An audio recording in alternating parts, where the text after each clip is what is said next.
Hare Krishna, everyone. Hare Krishna.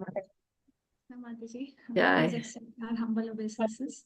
Please That allow my me to Manchikapativischa Kripasindivivacha Patitanam Pavanivyo Vaishnavyo Namo Namaha. Ananta Mataji, Koti please Vaishnavrinda Ki Jai. please allow me to introduce yourself. So, High Grace Prabhupada Priya Mataji is a full-time devotee in ISKCON since 1992. She is from the USA and she has completed her graduation in human ecology in 1991.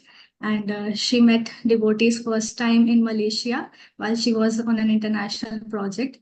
And soon after, she joined in the Brahmacharini ashram as a full-time devotee. And she was engaged in distributing Prabhupada books, and also she led Mataji's Sankirtan parties in the UK. And thereafter, she moved to India in her Grasta ashram days, and she lived in Vrindavan for 10 years and in Mayapur for 9 years. And she was serving in the international school also. And she was distributing books and writing. And Mataji is an author of two books, Rising Above It All, Higher Consciousness and Happier Life. And currently her new book is about to be released, The Living Gita.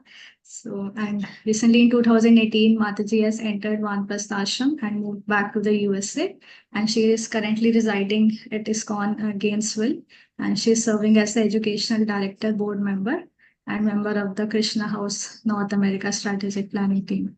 And Mataji has been teaching Bhakti Shastri since 2012, and she's a Bhakti Vaibhav and Bhakti Vedant graduate also. So we are very fortunate to have you, Mataji, with us. We are very thankful that you have taken this thing to go and teach us. Thank you so much, Mataji.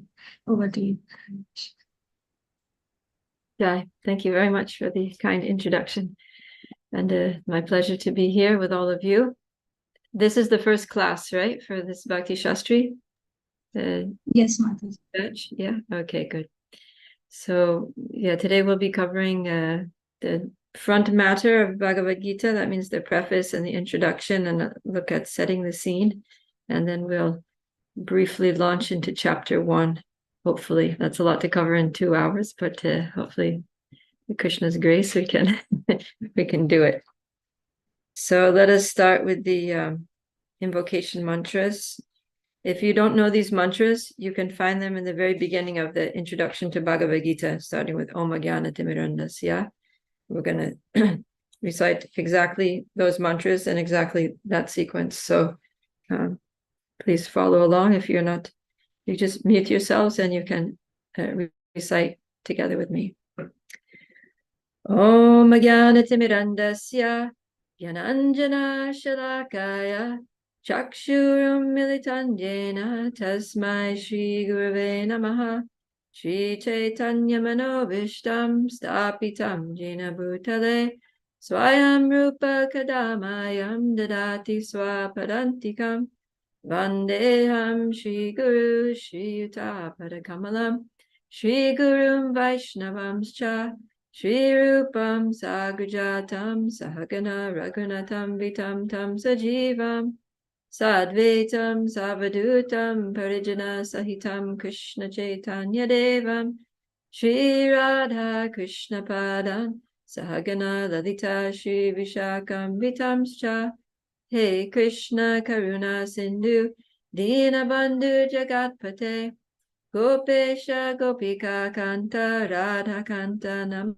Namostite Tapta Kanchana Gaurangi Radhe Vrindavaneshwari Vrishabhanu Sute Devi Pranamami Hari Priye Vanchakalpa Tarubhyascha Kripa Sindhuvya Evacha Patitanam Pavanebhyo Vaishnavebhyo Namo Namaha Shri Krishna Chaitanya Prabhu Nityananda Shri Advaita Gadadhara Shivasari Gaura Bhakta Vrinda Hare Krishna Krishna Krishna Hare Hare Hare Rama Rama Rama Hare Hare Nama Om Vishnu Padaya Krishna Prastaya Bhutale Srimate Bhakti Vedanta Swami Niti Namane Namaste Saraswati Deve Gauravani Pacharane Nirvishesha Shunyavadi Paschatyadeshatarine. Jai. So, it's Bhagavad Gita as it is, given to us by His Divine Grace, A.C. Bhaktivedanta Swami Srila Prabhupada, is an amazing book. It's a transformative experience of studying Bhagavad Gita. Krishna himself says that he who studies this conversation between himself and Arjuna worships him with their intelligence. So this is a way to worship Krishna. We are worshiping Krishna now with our intelligence. And intelligence is a very important element to worship Krishna with, right? Sometimes we worship with external things like flowers, incense, ghee lamp. But this is a very subtle and powerful and intimate way to worship Krishna, is with our intelligence. So please engage your intelligence in this endeavor, in this service. This is a service, and apply your mind and everything. This is why Krishna gave us intelligence. And in fact, intelligence is the thing that distinguishes human beings from animals, right? Because animals, they have the five senses, they have their own minds that accept and reject things that they think are favorable or unfavorable. But they have a very small intelligence. They can't understand philosophy, they can't understand morals and ethics, they can't understand values and principles, and they can't understand God or the soul. So this is what distinguishes us from all the other species of life. So if we don't use our intelligence in this human form of life for the right purpose, then we end up losing it. And that's how people go back into animal species. So the correct use of intelligence is to try to understand the Shastras, understand who we are, what are we doing in this material world, what is the purpose of life, what is the goal of life, why am I suffering, why am I frustrated, what do I need to do to be happy, and realize and understand who is God, what is my relationship with him. And we learn all these things in the Bhagavad Gita. Okay, so the preface of the Bhagavad Gita is short, but it's very important, because the preface is very much Srila Prabhupada speaking his heart, speaking his mind, right? The rest of the Bhagavad Gita, Srila Prabhupada is giving the philosophy. He's giving us an understanding of Krishna's message. But in the preface, Srila Prabhupada is really just, it's very much, you can feel Srila Prabhupada's presence, his personality, his voice coming through in the preface. And there in the preface, Srila Prabhupada lays out many aspects of his mood in presenting Krishna consciousness, and specifically in presenting Bhagavad Gita, and also his mission, his life's mission, the mission that was given to him by his spiritual master, and the important part the Bhagavad Gita, or his presentation of Bhagavad Gita, plays in that mission.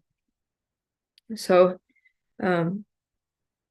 first of all, before we look at mood and mission, actually understanding Srila Prabhupada's mood and mission is one of the aims. I don't know if you've looked at this, but there are 12 aims to the Bhakti Shastri course, and one of them is mood and mission. So first of all, what is a mood? What does that mean? Because we talk about, oh, I'm in a bad mood today. I woke up grumpy, or I'm irritable, or I'm joyful or optimistic. But that's not exactly what we're talking about here, about Srila Prabhupada's mood. So what does it mean in this context? Mood. Yes, Daya Lohana. Hi Krishna. Here, the mood of Prabhupada is like he want the preaching mood, can say. Preaching through But Bhagavad don't tell me specific. I'm just asking, what does that word mood mean in this context? Just define the word. Intention. Okay, yeah, that's part of it. Intention is more like purpose, but Nishta Sharma. Hi, Krishna Mataji. Mood is how I want to accomplish something, as per I could Okay. gather. Okay, yeah. So the what you want to accomplish, there's the what, right? What you want to accomplish. So that's the mission. And then the how you want to do that. And we're not talking about the mechanics of how or the steps how, but we're talking about the mood, right? The feeling, yeah. Let's see if someone has better words than I can come up with right now. Pandit Gadadhar Prabhu. Hare Krishna Mataji. Mataji, mood here with the intention or with the purpose, how we need to read Bhagavad Gita, how we need to understand Bhagavad Gita. Okay. All right. Thank you. Vaibhavi Tiwari. Hare Krishna Mataji, Dandavat Pranam. The mode of Srila Prabhupada was to present Bhagavad Gita as it is. And if we specify the word mood, as per my understanding, Prabhupada's mood was to serve the mission of his Guru Maharaj. Okay, so you're getting to the specifics. That's all right. We can go into that now. So, all right. So you said two things.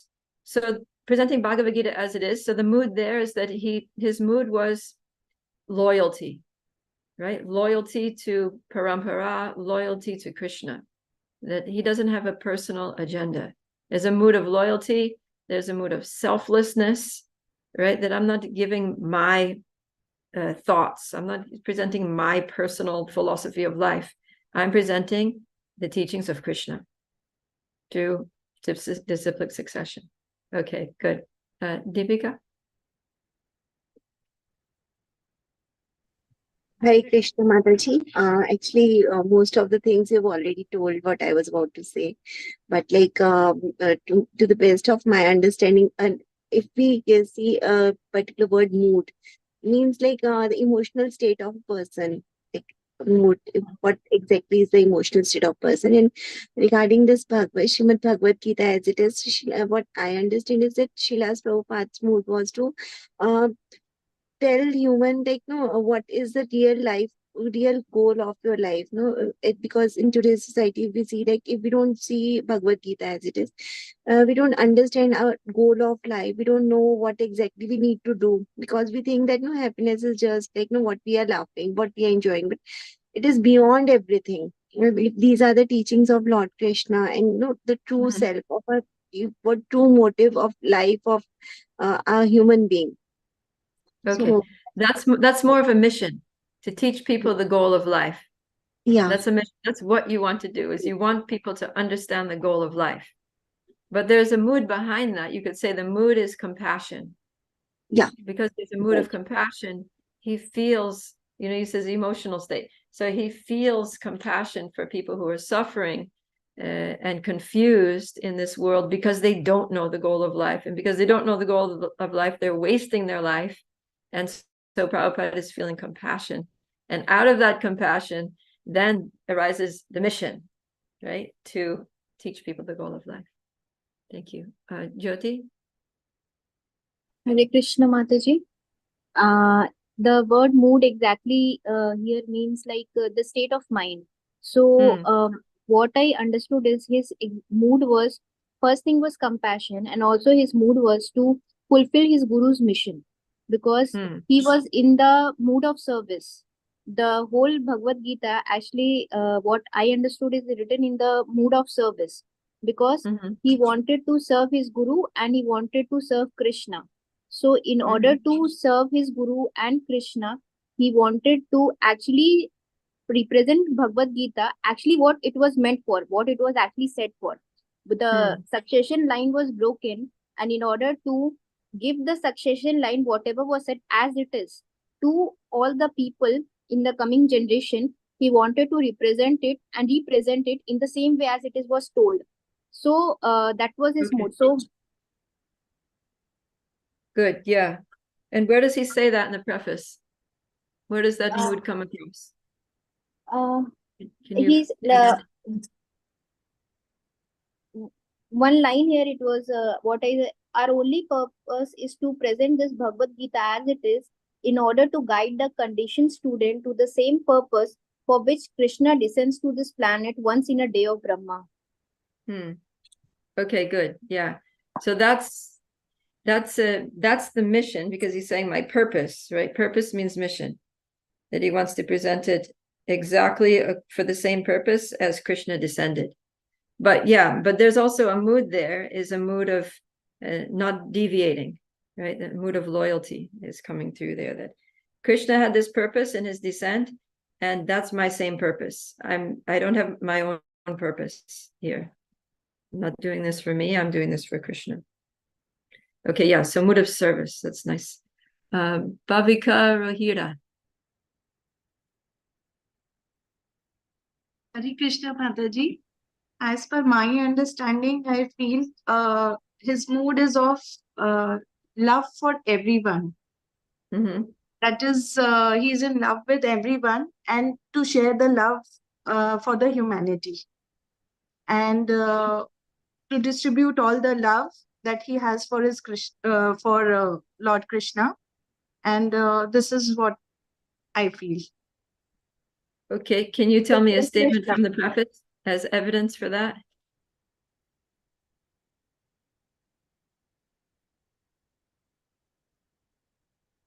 I feel this, Mataji, the Krishna consciousness movement is essential in human society, for it offers the highest perfection of life.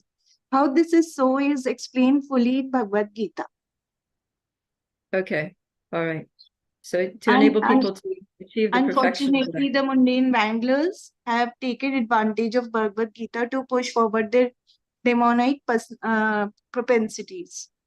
Okay, so to save people from being misled by these mundane wranglers. Good, thank you. Tulsi Devi. Hare Krishna Mataji, Dhanapranam. Can we consider mood as an agenda? Can we say Agenda that? is more like the purpose. Mood is the feeling behind it, or the, the mentality. You said for the first compassion for people who are suffering. Yeah, so. Yeah, that's a mood. So compassion for people who are suffering is a mood. Yeah, but so can we consider them as an agenda? Like for short, the mood of we can use. compassion gives rise to an agenda, which is a purpose, to give them the process to relieve them from suffering. Okay. How about when Prabhupada says, if I have any credit in this connection, it does not belong to me personally, but it is due to my eternal spiritual master, his divine grace, Om Vishnupad Paramamsa Rajagacharya, 108 Sri Srimad Bhakti Siddhanta Saraswati Goswami Maharaj Prabhupada. What is the mood there by that statement?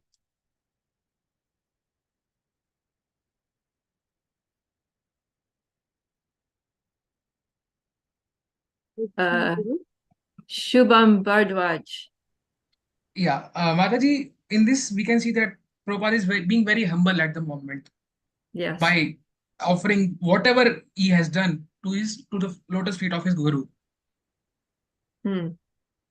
Yeah, I mean, actually, this is an amazing achievement, translating all the verses into Sanskrit, writing commentaries for almost every verse.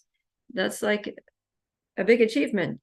And doing so like totally in line with Acharya's commentaries, understanding the intention of Krishna and presenting Bhagavad Gita, being, Prabhupada's purports are so powerful. And yet he's saying that I can't take any credit for this.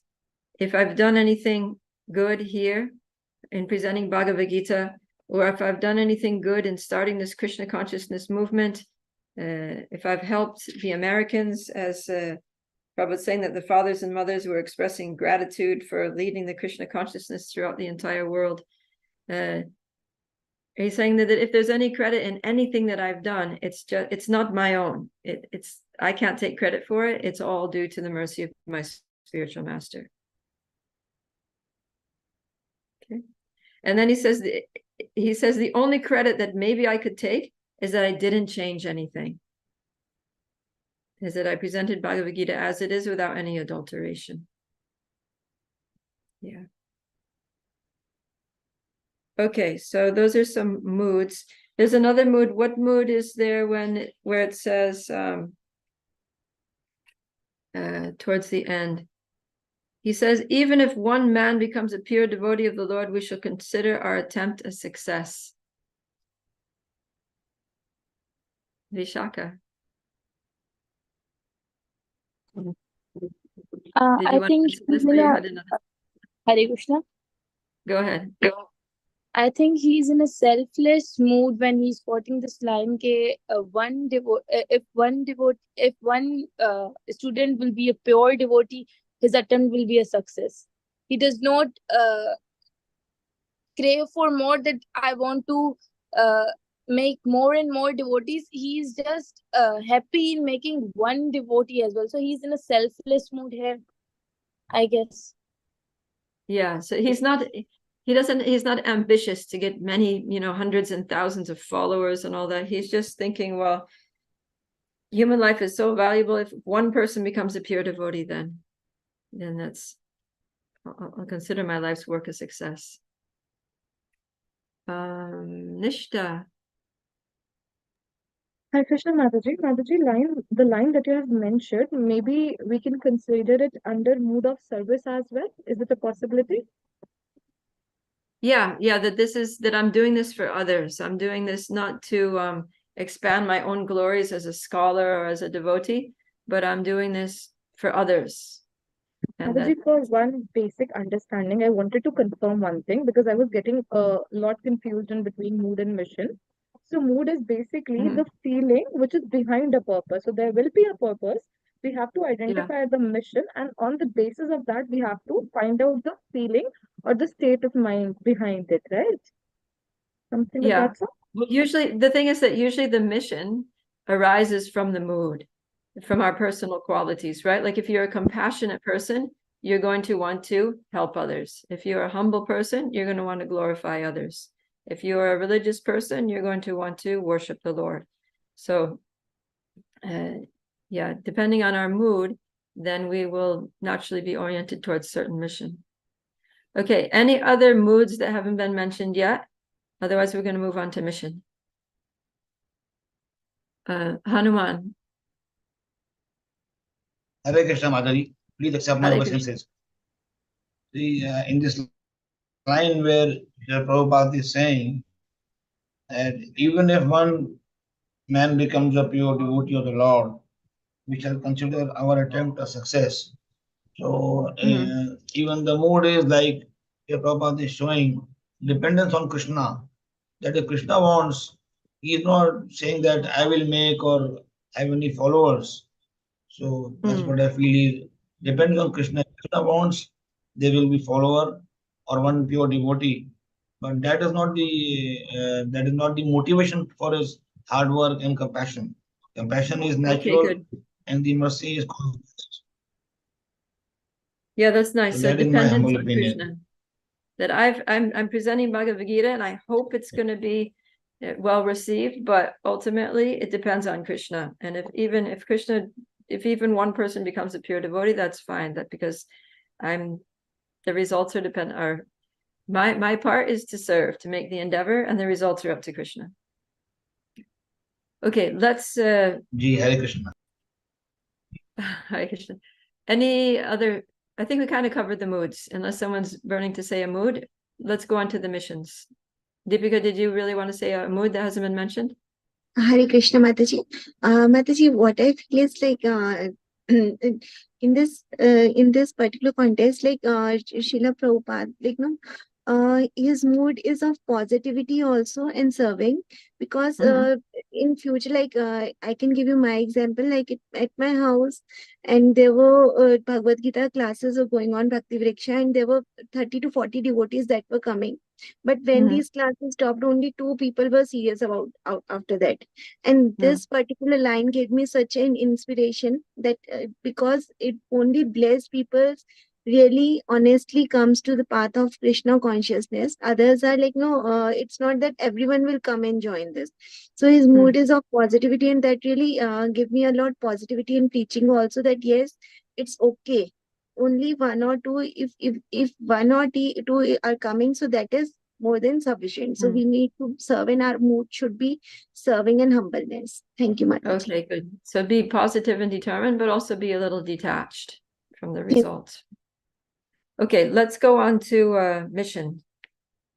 So mission is what your purpose, what you're setting out to do, what you want to accomplish. So what is it that Srila Prabhupada what are Prabhupada's missions in presenting Bhagavad Gita? Let's have Vaibhavi. Hare Krishna Mataji. Can I add a point in the mood and then continue with the next point? Okay, go ahead.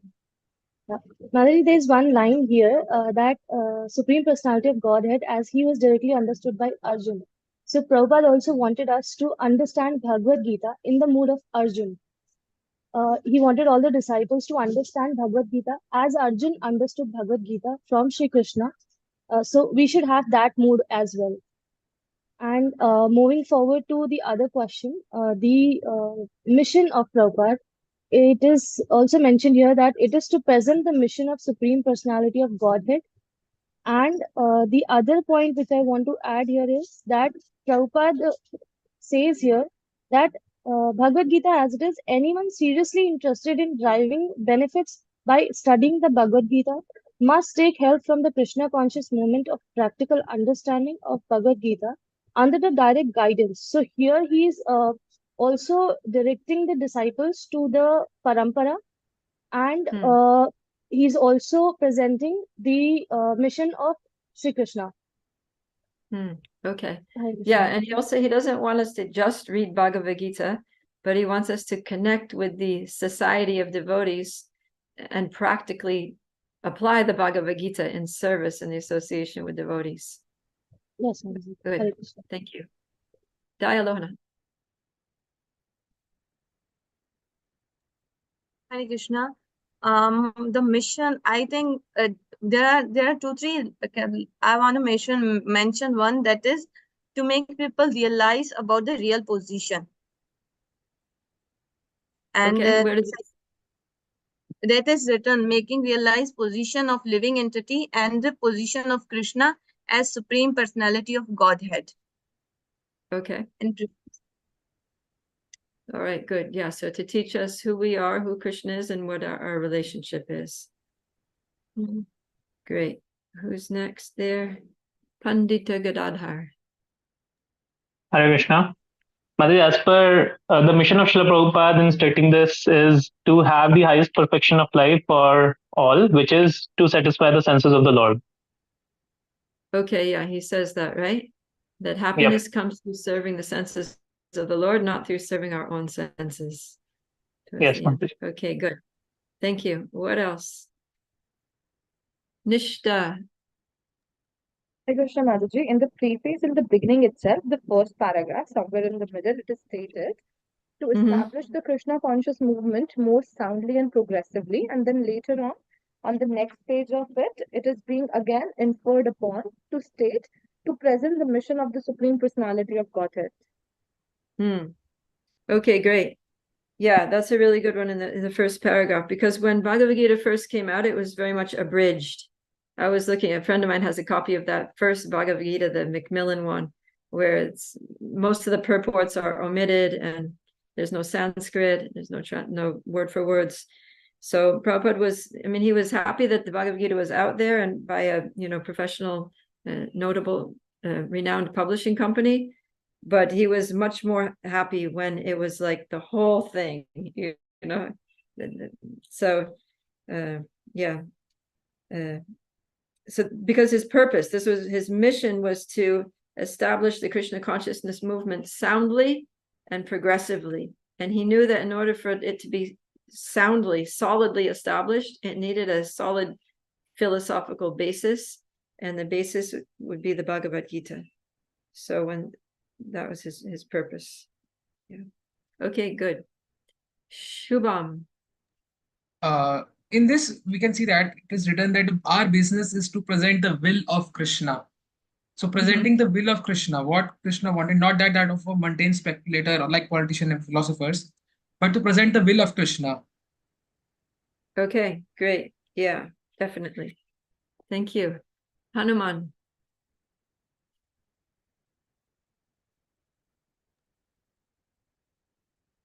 Oh, Hare Krishna, actually, that was from the previous one. I forgot to turn the hand down. Sorry.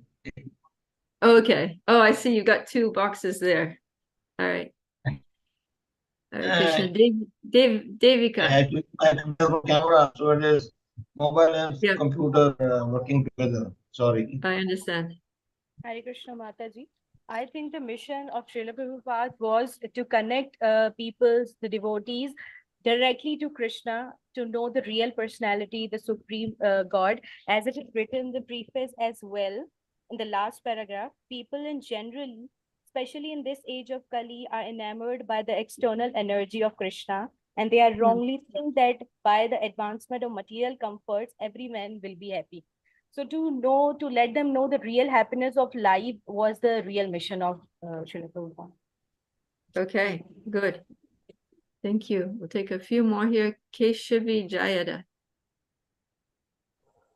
Hare Krishna Mataji, please accept my humble obeisances.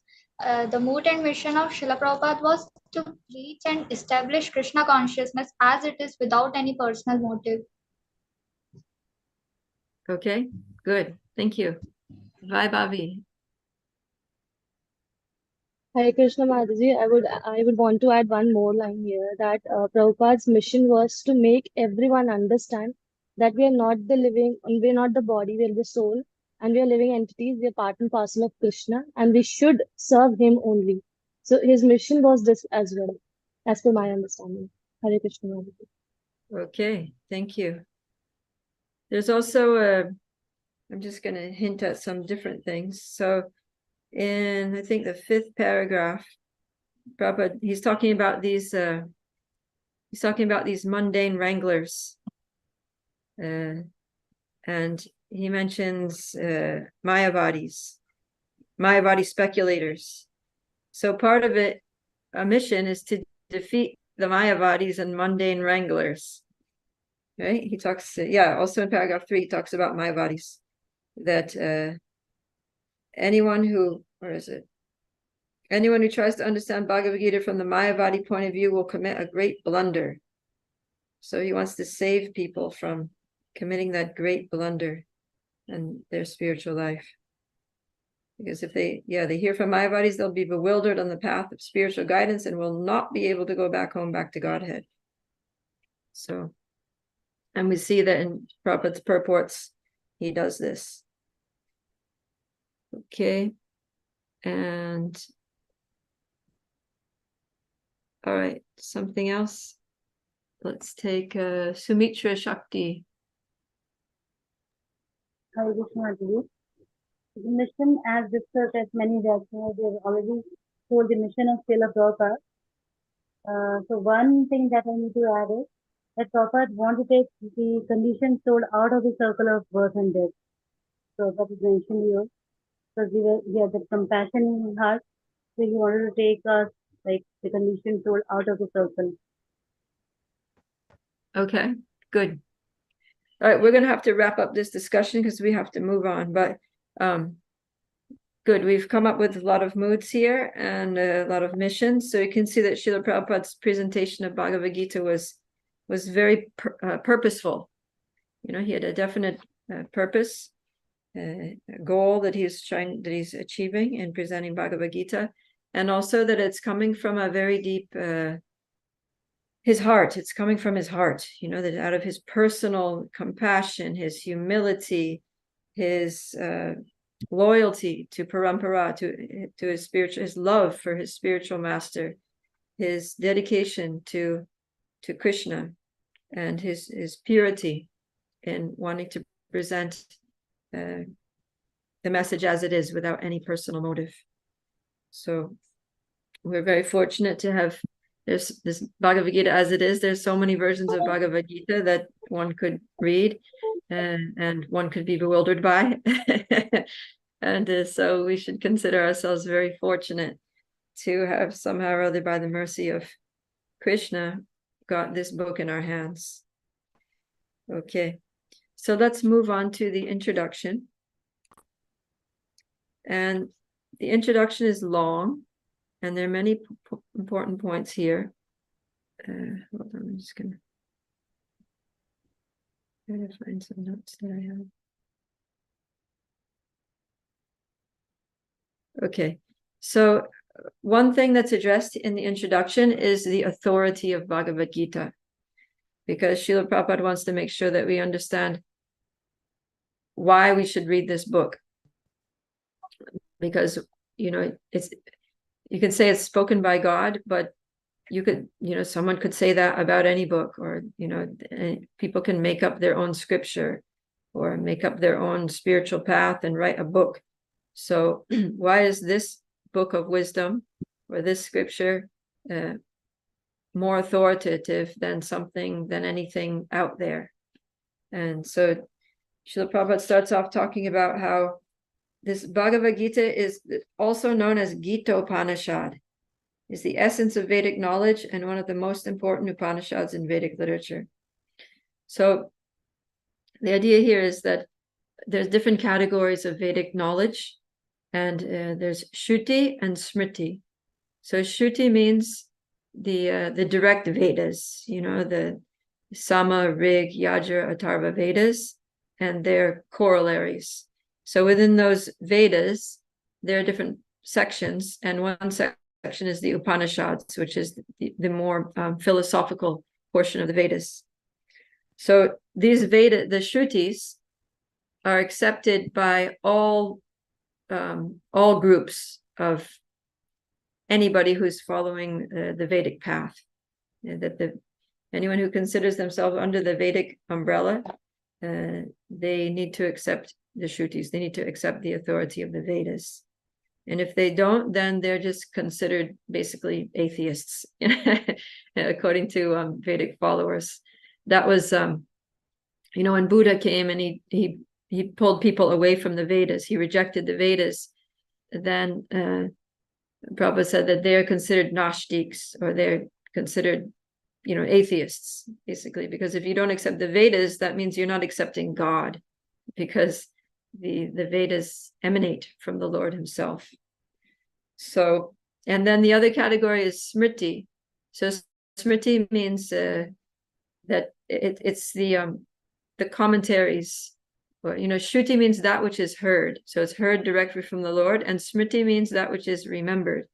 So the idea is that after hearing, then you reflect on what you've heard, and then you present that in your own words. You may add your own understandings. You may integrate that with things that different things from you that you've heard here and there. So it's more like commentaries or expositions or presentations in another style. You know, like Srila Vyasadeva, he first did the Vedas, and then he compiled the Puranas, which are, you know, full of historical narrations with some, you know, wisdom in there, like Mahabharata. So it's like other things that are in pursuance of the Vedic literatures, but they're not exactly the Vedic literatures. And those things are not always accepted by everyone who's in the Vedic school.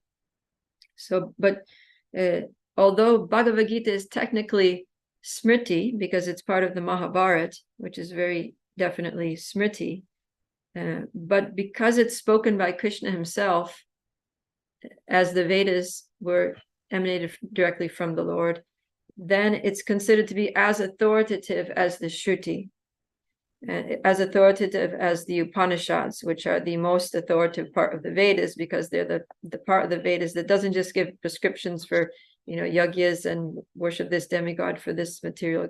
It's not karma kanda. Those are the philosophical parts. So because Bhagavad Gita is spoken by the Lord, and it's giving the philosophy, Vedic philosophy, then it's categorized also as an Upanishad. It's called Gita Upanishad. So this gives the Bhagavad Gita great authority, and we see that everybody accepts Bhagavad Gita, anyone who calls themselves a Vedic, anyone from all the sampradayas, everyone accepts Bhagavad Gita, whereas not everyone accepts Srimad Bhagavatam. So that's why we want to make something very authoritative for others who are outside of the line of Gaudiya Vaishnavism. Then we need to quote Bhagavad Gita. There's Lord Chaitanya and his followers that said that Srimad Bhagavatam is the Parama Pramana, that it's the highest, the supreme evidence, or the highest authority. But not everybody, those who are not followers of Lord Chaitanya, may see things differently and consider that Bhagavatam is not necessarily the highest authority. But they will accept Bhagavad Gita. So it's very important. And then he talks about another aspect of authority is this concept of as it is. Because he says that Krishna is like a doctor. And you go to the doctor and he gives you a medicine, a particular prescription. And he also tells you, to take 2 tablets in the morning on an empty stomach, 2 tablets in the evening, like that. So in other words, we need to take the medicine according to the directions of the doctor, and not make up our own treatment. Or, the doctor gives a prescription and we're like, oh, why should I take it on an empty stomach? I can eat something. So, or instead of taking 2 tablets twice a day, let me just take, all the tablets all at once, and that'll just cure my disease quicker. Why delay it? But that might kill us. So we have to take the medicine according to the directions of Krishna. And the medicine is Bhagavad Gita. The doctor is Krishna. And so Prabhupada's giving it as it is, that this is what it is. You can't make up your own path. You have to accept the process that Krishna has given. And why? Because it's Krishna's book. So Krishna spoke the Bhagavad Gita and he knows his intention. He knows, Prabhupada knows Krishna's intention in speaking the Bhagavad Gita. So that's why we see in some parts of Bhagavad Gita, sometimes scholars criticize Srila Prabhupada's Bhagavad Gita because the translations, his English translations, are not exactly literal translations of the Sanskrit. Sometimes he'll add something that's not exactly in the Sanskrit, or he'll translate a word with a particular nuance that maybe is not exactly what Sanskrit scholars would say is a correct interpretation, but a correct translation. But the thing is that Srila Prabhupada understood the intention of Krishna. Like sometimes in the beginning of Bhagavad Gita, Krishna is talking about karma yoga, and Prabhupada will just translate it as devotional service. Or Krishna is talking about Sankhya yoga, and Prabhupada will translate it as devotional service. So because Prabhupada, he doesn't want to just beat around the bush. He wants to get to the point, just in case you don't, finish the whole Bhagavad Gita and come to the conclusion. Even if you, from the very beginning, you need to understand that the purpose of Bhagavad Gita is to bring people to the point of devotional service. So that's what sometimes we call the Prabhupada elevator. Krishna's taking us up the stairs and Prabhupada just puts us in the elevator and pushes the button to the top floor. So that's Prabhupada's mercy. So although he gets criticized for it, but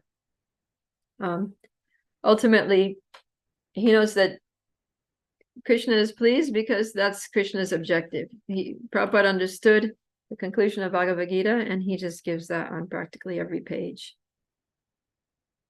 So, yeah. And then, Krishna is the Supreme Personality of Godhead. So, Krishna knows what he's doing. We shouldn't try to change the message of Krishna. Why would we do that? If you have the most expert doctor giving the most expert treatment for your disease, why would you just speculate on it? Or why would you go to some quack, some untrained person who poses as a doctor and take his advice over the advice of the expert doctor? So Krishna is Swayam Bhagavan. He's omniscient. He knows everything. So he knows what we need. He knows what's good for us. And so we need to take the message as it is. Okay. So that's one thing that is established here in the introduction. And another thing is the mood. So that this is the mood that we have to approach the Bhagavad Gita. Because understanding that Krishna is Bhagavan, that he's the supreme original personality of Godhead, and we're just tiny. We're just tiny little infinitesimal parts and parcels. So when we approach the Bhagavad Gita, our mood to studying the Bhagavad Gita, and this is important because you're just embarking on this great study of the Bhagavad Gita, so make sure that you approach this study with the proper mood. So Prabhupada talks about that in the introduction. He says that Bhagavad Gita should be studied with a mood of devotion, that I'm studying this Bhagavad Gita as a service to Krishna, to try to increase my devotion for Krishna by associating with Krishna through his direct words, by associating with Krishna's devotee, Srila Prabhupada, who is explaining things for us. And also, we should approach it with a submissive attitude that, I'm here to learn. I'm not here to put forth my own agenda, my own opinions. Of course, we can always ask questions, but submissive, that Krishna knows and I don't know. And so I need to learn from the person who knows. Then sincerity. Rupa Goswami says that the qualification for starting bhakti, there's only one qualification, and that's sincerity. So sincere means that we really just want to understand. We want to come closer to Krishna. We want to learn, and we're trying our best. So that also comes. Sincerity is shown by, your class attendance. That you should try to, show up for every class, be on time, be attentive, do your homework before, be prepared. That shows your sincere desire to learn and to get the most out of this Bhakti Shastri course. And then another mood that Prabhupada mentions in introduction is having a firm respect. He says firm respect for the Supreme Personality of Godhead. So that means that if something comes up in Bhagavad Gita that we may it may not sit well with us, it may be a little disturbing or difficult to accept, but still we shouldn't. We should have that firm respect for Krishna, that we're going to accept his statements because he knows. We're going to worship him. Yeah, we don't take it cheap. Don't take this Bhagavad Gita, study of Bhagavad Gita as a cheap thing. Take it very, very seriously, and read very carefully. So when you read, don't just read to get through it. When you're reading the purports, don't just be skimming them as fast as you can, just so that you can close the book and say that you've done your homework.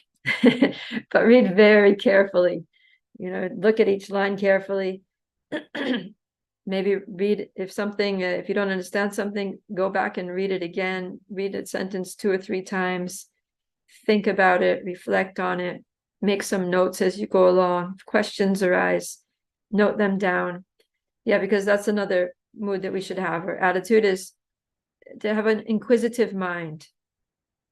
Right? Tat vidi pranipatena pariprashnena sevaya upadekshanti te jnanam jnaninas tattvadarshinaha. That the mood of the disciple is to just try to learn the truth by approaching a spiritual master, inquire from him submissively, and render service unto him. The self-realized souls can impart knowledge unto you because they've seen the truth. So we need to be submissive and also inquire, ask questions, note down questions, because that's a way to make our learning more active. Otherwise, if we're just passively learning, then the tendency is that it'll just go in one ear and out the other. But if we're actively learning, then our mind, our intelligence, everything is engaged in the learning process, and it's more likely to stick. It's more likely to really touch the heart and make those positive changes that we want. So, yeah. Yeah, we have to ask questions. That's what in Vedanta Sutra says, Atato Brahma Jigyasya, that now that you've attained this human form of life, you need to ask questions about the absolute truth. Brahma, Jigyasa means to inquire. Inquire about the Brahma, inquire about spirit. What is spirit? How does it work? Who is the Supreme Spirit? What is spiritual life? How do I practice spiritual life? Like that. How do I spiritualize this material world that I'm in? So, yeah, these are the questions. Prabhupada says, humanity begins when we ask these questions. Why am I suffering? Why do I have to die? Where have I come from? Where will I go after death? So Bhagavad Gita answers all these questions. Okay, so that's a little bit about the authority of the Bhagavad Gita and the mood that we should have.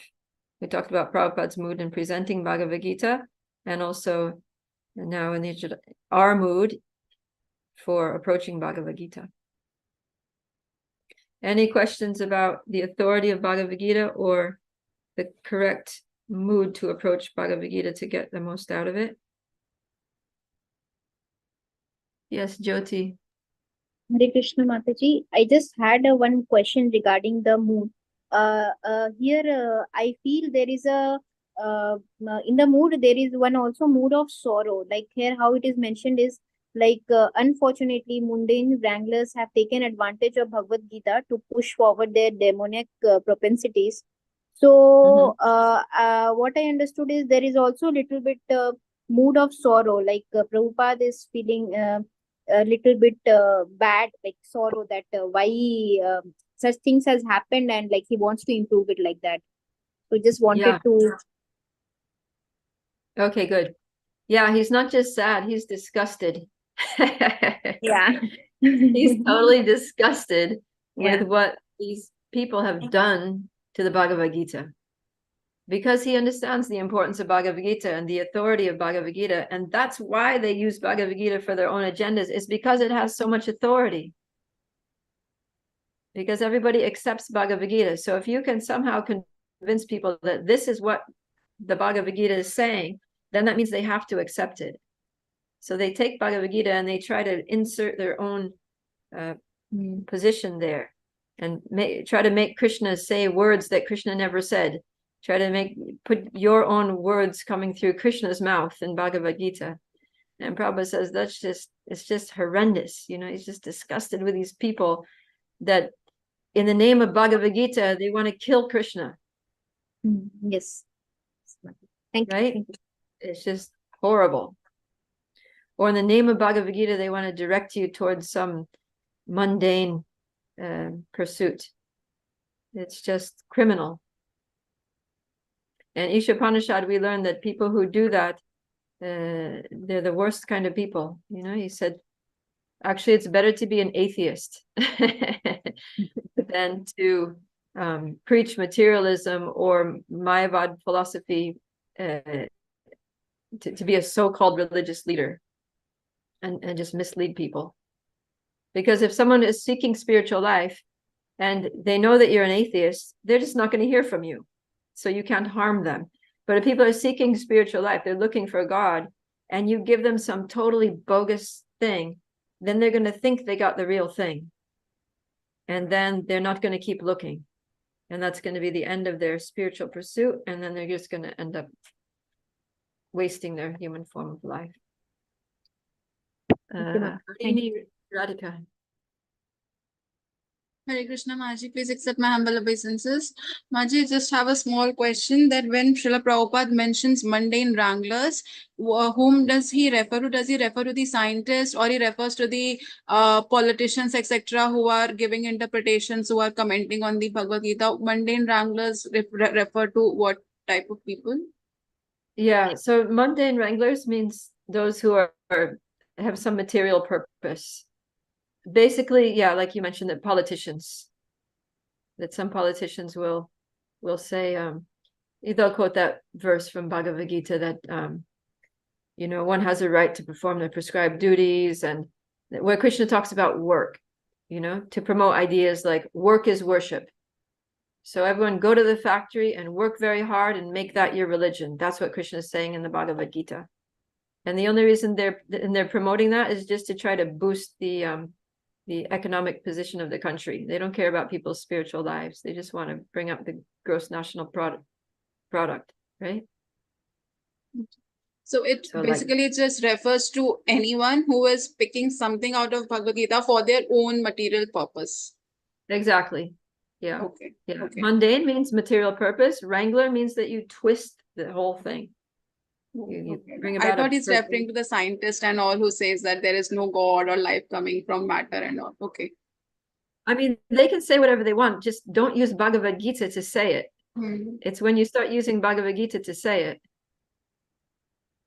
Okay.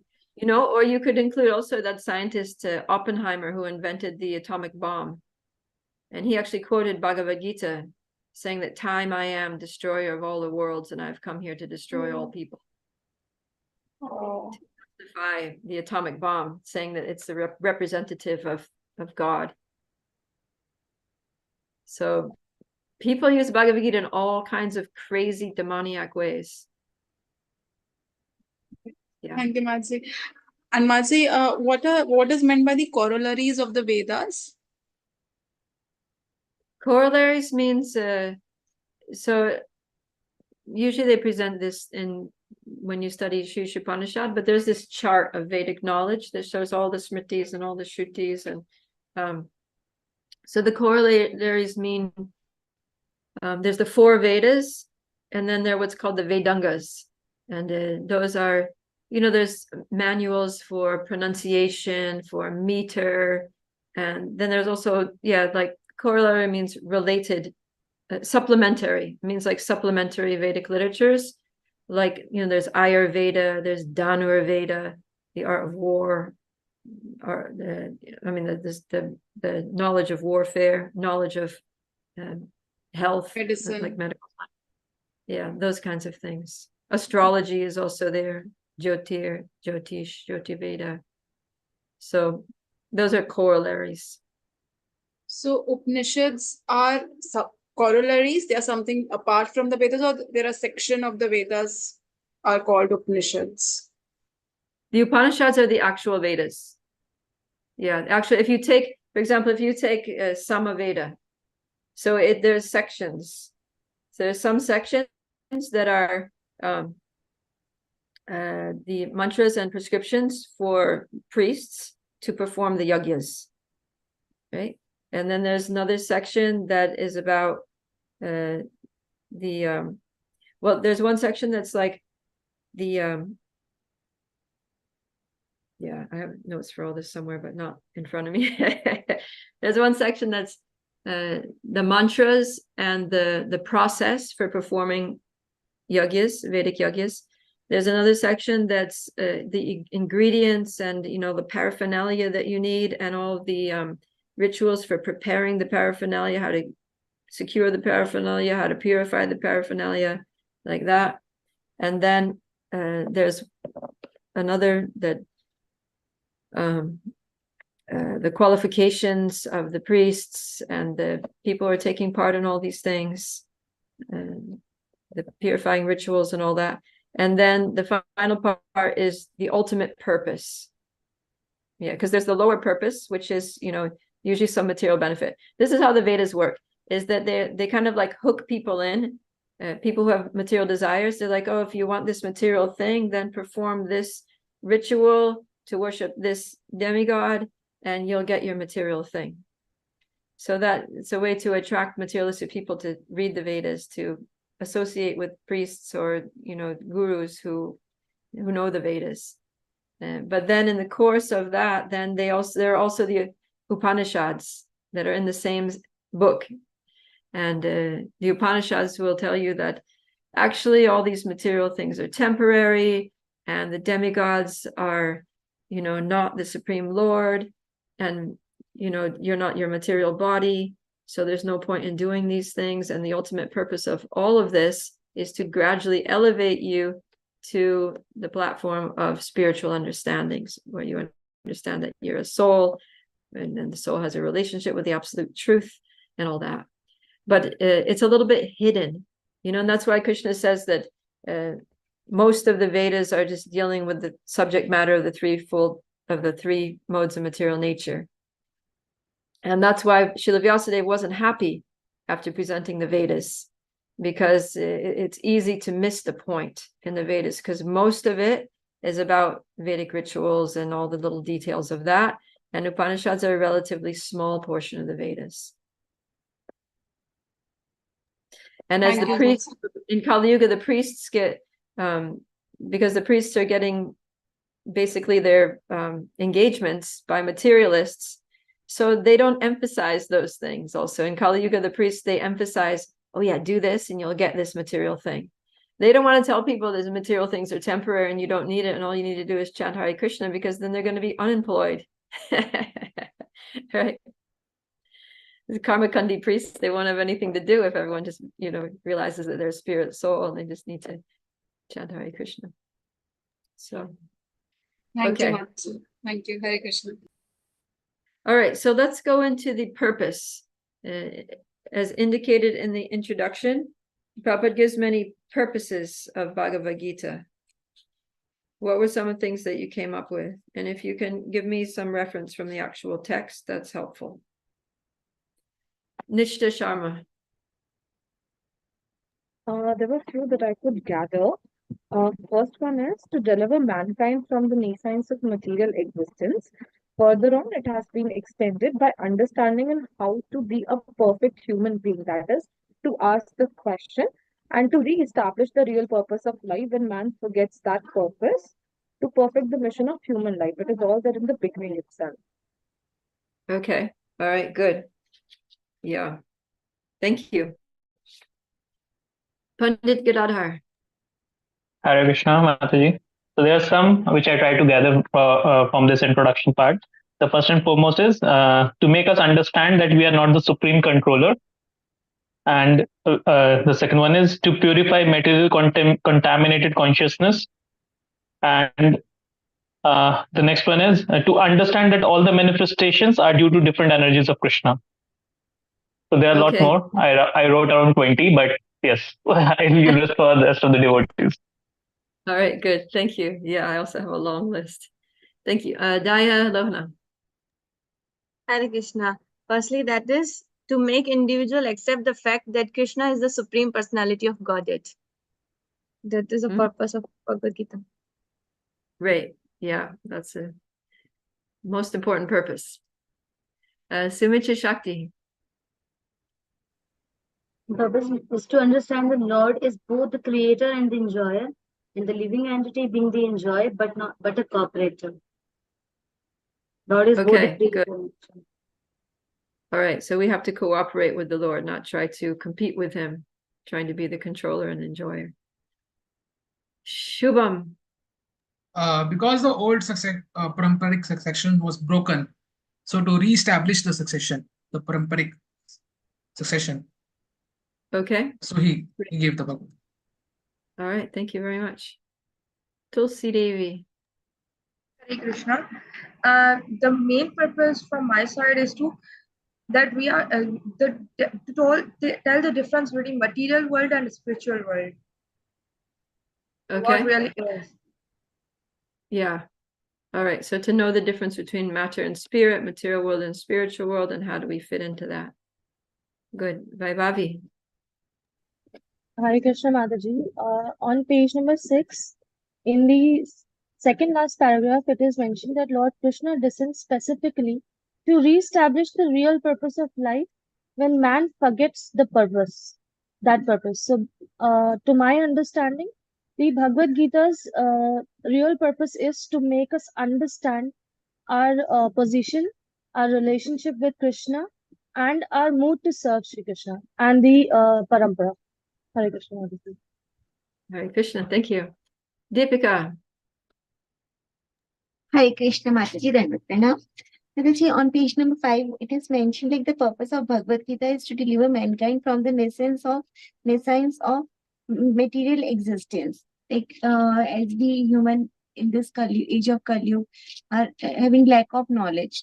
So just make us realize through Bhagavad Gita. And another thing is also like the purpose of Srimad Bhagavad Gita is so that like human beings makes them understand, like to question themselves, like why they have been put into such an awkward position. On page number 6, it has been clearly mentioned that out of so many human beings who are suffering, there are a few who actually inquire about their positioning. So as to what they are, why they are put into this awkward position, because until and unless we don't come to question ourselves these things, we don't go for inner realizations, and we don't actually go deeply inside it.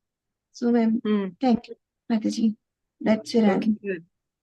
Yeah, so to awaken us to this position of questioning, right? Good. Yeah. Sometimes we don't think philosophically unless we're given something philosophical to think about, right? You just go about life, but then you get a book like Bhagavad Gita, and then you start thinking and you start questioning. Great. Hi Krishna Mataji, I have a question in this.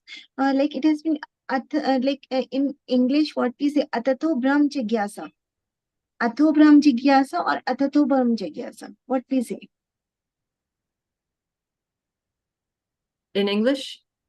No, like as we are going to give exams in English. So like in Hindi, we say Atho Brahm Jigyasa. So like if there are any like no spelling mistakes and like no what we have to pronunciation in English, like if we are in class, we are saying, so we should say Atho Brahm Jigyasa or Atato Brahm Jigyasa. I mean, the Sanskrit is Atato Brahma Jigyasa. Okay. Atato Brahm Jigyasa. Okay, thank you. Yeah, because it's Atato is 2 words, now and therefore. Right? Now that you have achieved the human form of life, therefore you need to inquire about the absolute truth, the spiritual truth. Okay. Thank you. Sumitra Shakti, did you just speak, or your hand is up from before? Okay. Dialohana. Hare Krishna. Bhagavad Gita teaches that we have to purify materially contaminated consciousness.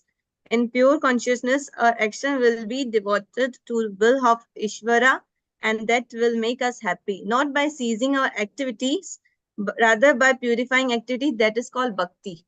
So basically, Prabhupada is doing, this is for all that we have to be on a path of bhakti. That is also mentioned. All right, good. Thank you. Let's take a couple more here. Nishta. Hi, Krishna Mataji. Mataji just wanted to share one more, which is given on page number 7, paragraph number 2. It talks about the subject of Bhagavad Gita entails the comprehension of 5 basic truths, which being that we must learn what God is, what the living entities are, what Prakriti is, what the cosmic manifestation is, how it is controlled by time, and what the activities of the living entities are. It is again inferred upon on page number 15, paragraph number 2, where it is being stated, in this world, men are not meant for quarreling like cats and dogs. Men must be intelligent to realize the importance of human life and refuse to act like ordinary animals. Okay, excellent. Yeah, to present us with this essential knowledge of Ishvara, Jiva, Kala, Prakriti, and Karma. Because if we can understand these 5 things, then we can understand our whole predicament here in the material world. And that answers the question, why am I suffering? Why do I have to die? And also directs us towards the purpose of life. Okay. Harini Radhika. Hare Krishna Maji, almost in the middle of the introduction, here Srila Prabhupada says that Bhagavad Gita was spoken to change the view of one's trying to satisfy his own senses, because in the beginning, Arjun was declining to fight, citing reasons to satisfy his own senses, like he would not be able to enjoy the kingdom, etc. So Bhagavad Gita was spoken by the Lord to change this view of the endeavor to satisfy our own senses. Yeah, great. Yeah, because I mean, Arjuna is taking the position of a conditioned soul, right? Who's just has kind of like material reasons for doing things, and showing how that kind of material consciousness just leads to frustration and bewilderment. And then how to get out of that by performing devotional service. Pandita Gadadhar. Mataji, the purpose that I note down from this introduction is to make us understand, or to make the living entities understand, that they cannot become happy without rendering transcendental loving service to Krishna. Good. And yeah, to accept the principles of Bhakti Yoga is also one of the purposes of Bhagavad Gita. Definitely. Yeah. Okay, great. So yeah, Bhagavad Gita is so important. This Bhagavad Gita is meant to deliver us from this temporary, miserable material existence and bring us to a state of eternal, blissful, spiritual existence. As many of you mentioned, to remind us of the real purpose of life. So this is the purpose of life, to return to our normal state. Right now, we're in such an abnormal state. We're just in a diseased condition here in this temporary, miserable material life, and on the bodily concept of life, thinking that, that I am my body, identifying with our bodies, identifying with all the things related to our bodies, like our families, our countries, our things, our so-called possessions. So Bhagavad Gita is meant to liberate us from all this Maya and to awaken our pure consciousness. And then in pure consciousness, then we'll naturally do bhakti. We'll naturally perform devotional service and be happy.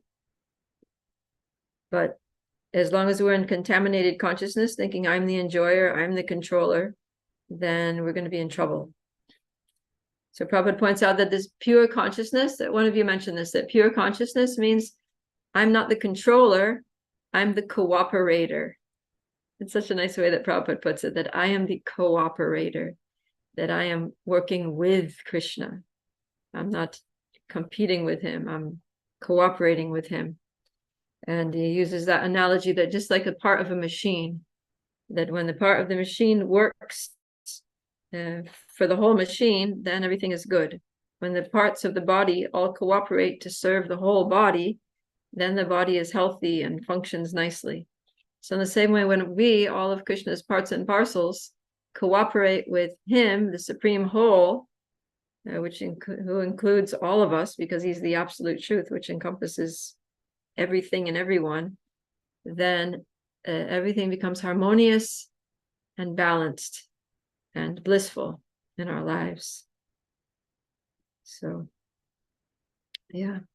And then Prabhupada talks about these 5 things, these 5 basic truths. Who is God? God is Ishvara, the supreme controller. And who are we? We are the jivas. We're the we think we're mini controllers because we have a little bit of free will and we can act in this world. So we come to think that we're mini controllers, but we're actually controlled. And in one sense, we're also Prakriti. So Prakriti is, there's Para Prakriti and Apara Prakriti. So we are the Para Prakriti, the superior energy. And then the word Prakriti, as it's used in the introduction, is referring to the Apara Prakriti, that which is not supreme or not conscious. So that's the world. So that's the question. What is this world? It's Prakriti. It's Krishna's inferior material energy, and it's not conscious. So the first 2 things, Ishvara and Jivas, are conscious. The Jivas are conscious of their own bodies, their own thoughts and feelings. And Ishvara is conscious of everything. And everyone, what everyone's thinking, everyone's feeling, everyone's doing, what everyone's been through, past, present, and future. So he's the supremely conscious person. And then there are the unconscious things. So the Prakriti, the Apara Prakriti, is not conscious, all the things of this world. And what is moving everything in this world? That is Kala. time.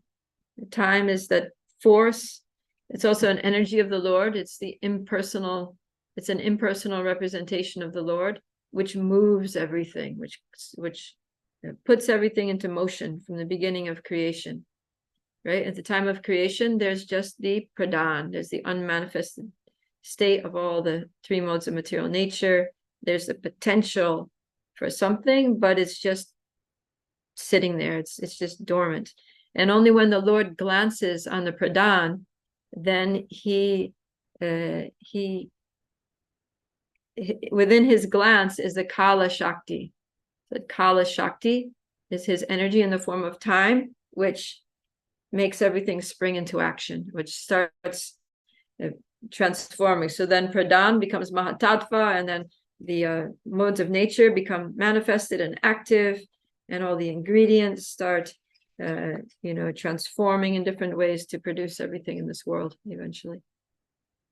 So this world is Prakriti, what's moving is Kala, and what keeps us in this world is karma, activities or work. So these karma arises by the interactions of the previous four things, by our interactions with this world, by our interactions with Ishvara, the Lord, and by the time factor that moves everything along. So yeah, the jiva is influenced by prakriti in the form of the three modes of nature and moved by time to act in the world, and then in turn forced to accept the consequences of action. And all of this is overseen and sanctioned by the Lord. Without the Lord, none of this is going on.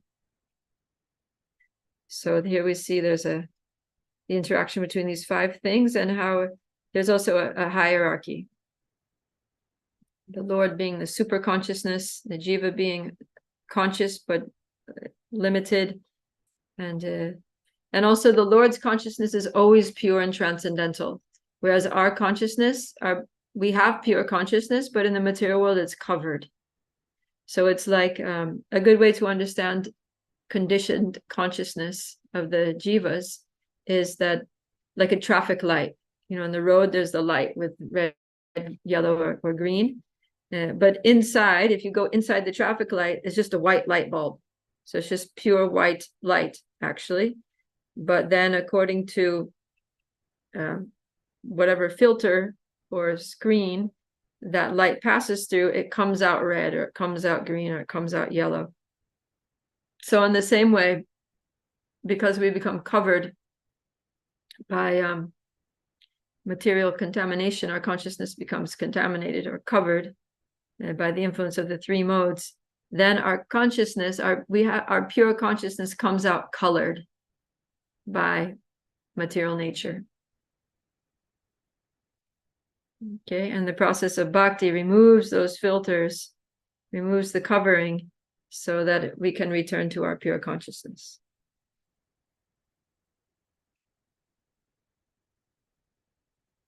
Okay. Yeah, and Bhagavad Gita teaches us all this, that we have to hear and learn from Krishna, because Krishna's consciousness is pure, and by hearing Krishna's words in the Bhagavad Gita, those pure words, that will purify our consciousness.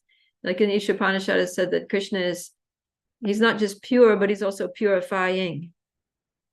So, something may be pure, but it doesn't necessarily purify something else in this world, right? You may have a pure mango juice without any added artificial flavors or colors or something.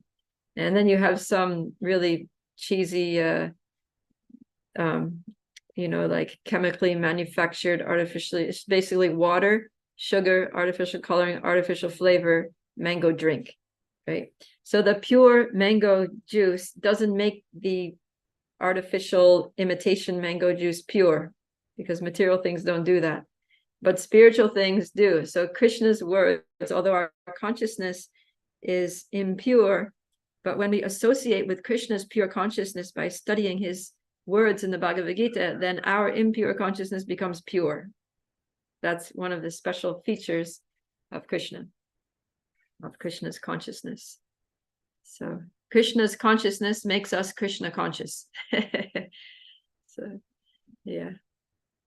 And then in that pure consciousness, then all of our actions become aligned with the will of the Lord. And that way we get free from the binding effects, the entangling effects of karma. And we become happy and we come to the liberated position. So, yeah, so of the 5 things, karma is the thing that is not eternal. Everything else is eternal.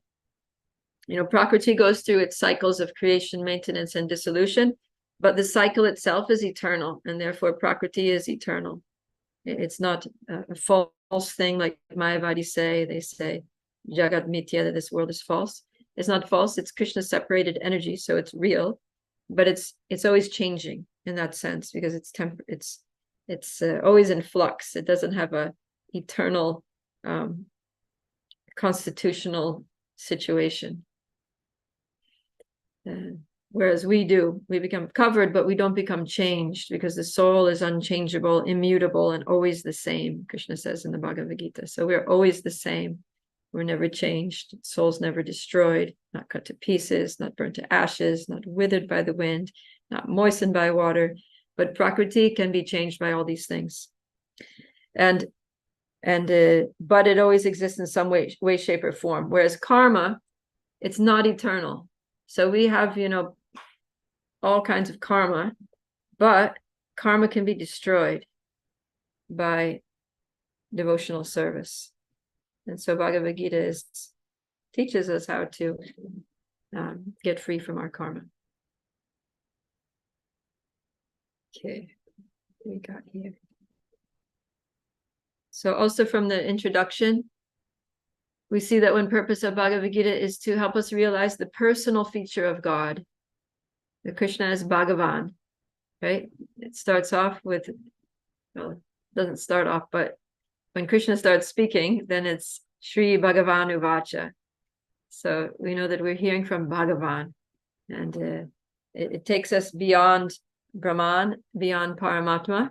Although it talks about Brahman, where Krishna says that I am the basis of Brahman. And it also talks about Paramatma, Upad, what is it? Upad, spacing out here. Anyways,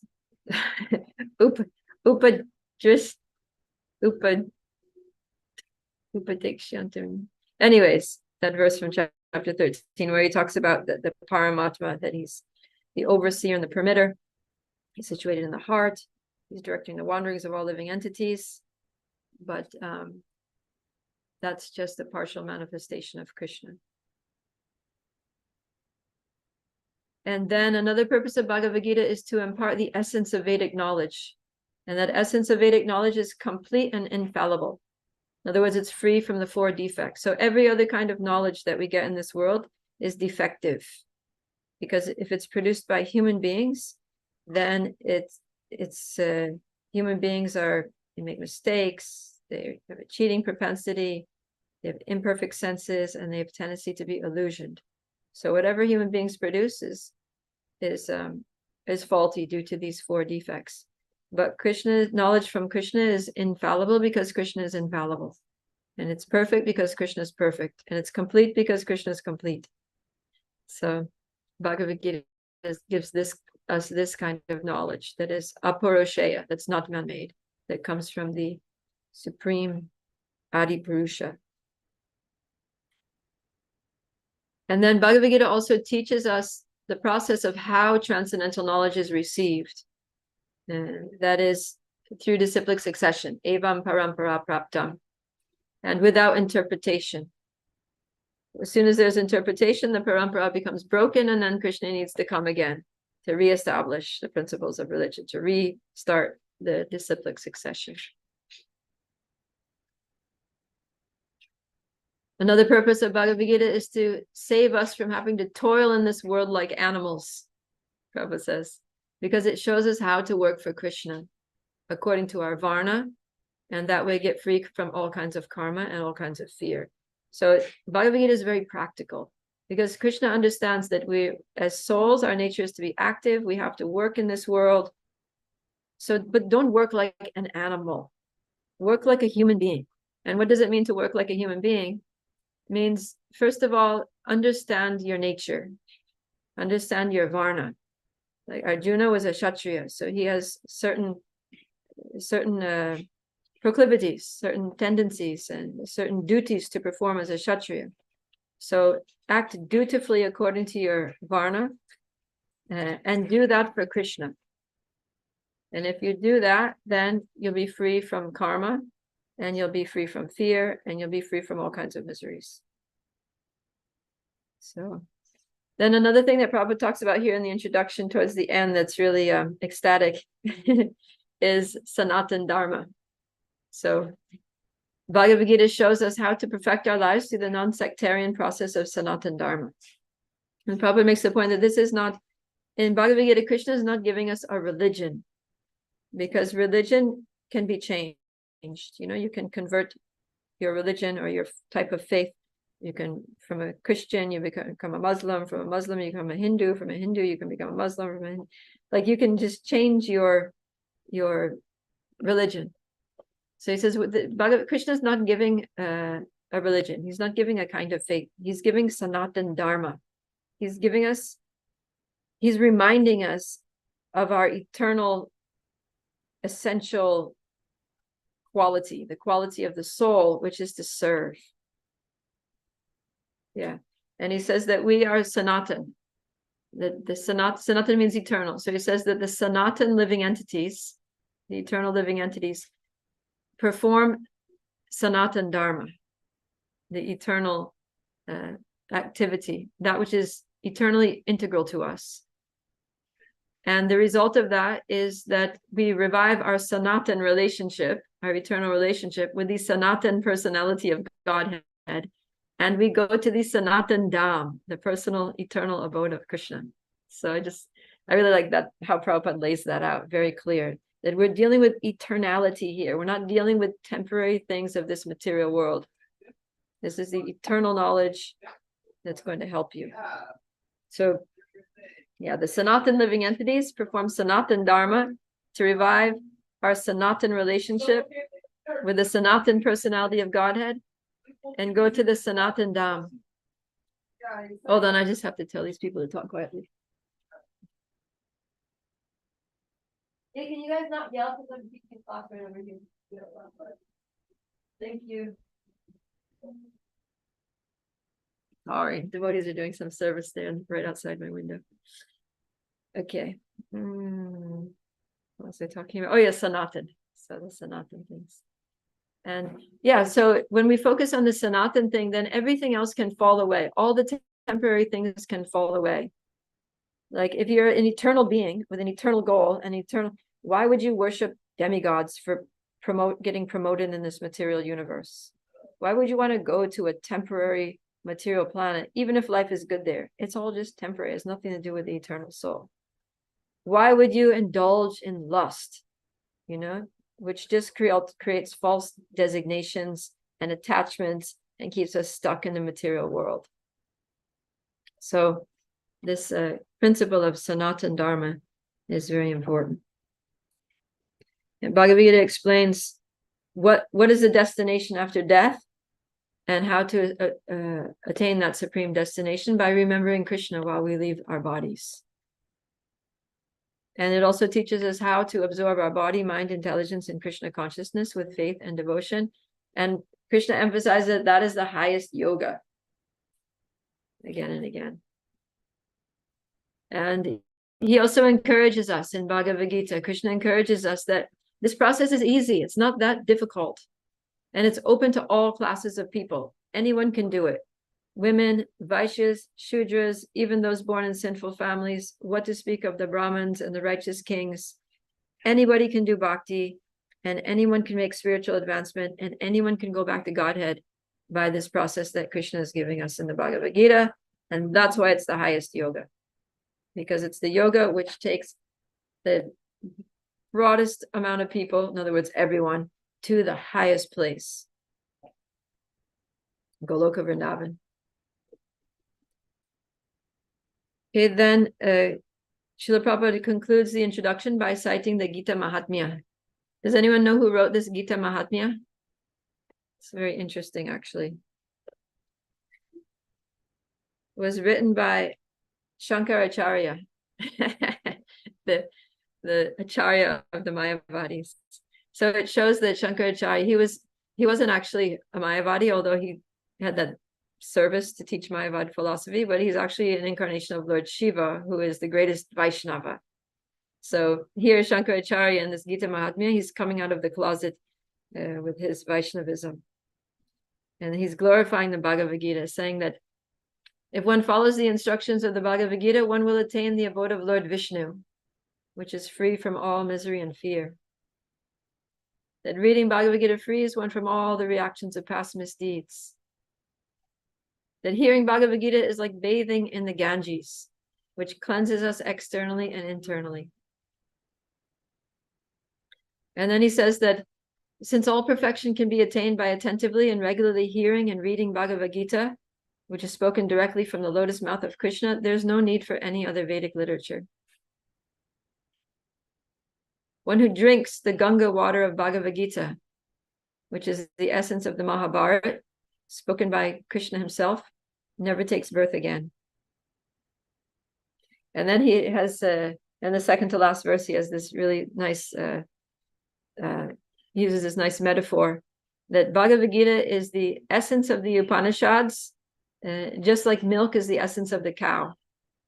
And when Krishna, who is a cowherd boy, milks the cow of Vedic knowledge, the essence that comes out is Bhagavad Gita.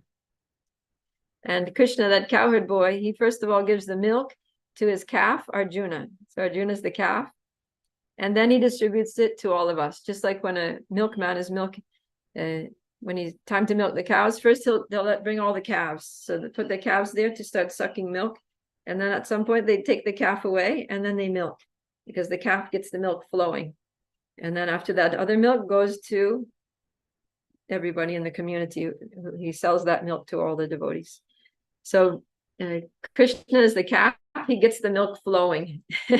And then as soon as that milk is flowing, then it overpours the bucket and it is distributed to all of us. So we should eagerly drink this nectarian milk of the Bhagavad Gita. And Prabhupada mentions how milk is the miracle food. Just like the miracle food of milk, and this milk of Bhagavad Gita will bring about miracles in our lives. Then the last verse of Gita Mahatmya is very, very inspiring, very unifying. So the Shankaracharya is saying that nowadays people are eager to have one God and one religion. He said, fine, so let there be one scripture, the Bhagavad Gita. Let there be one God, Krishna, the son of Devaki.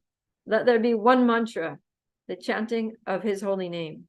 And let there be just one occupation, devotional service to Krishna.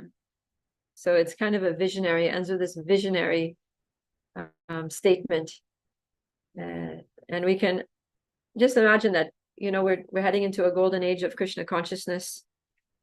And you never know, this might just happen. Okay.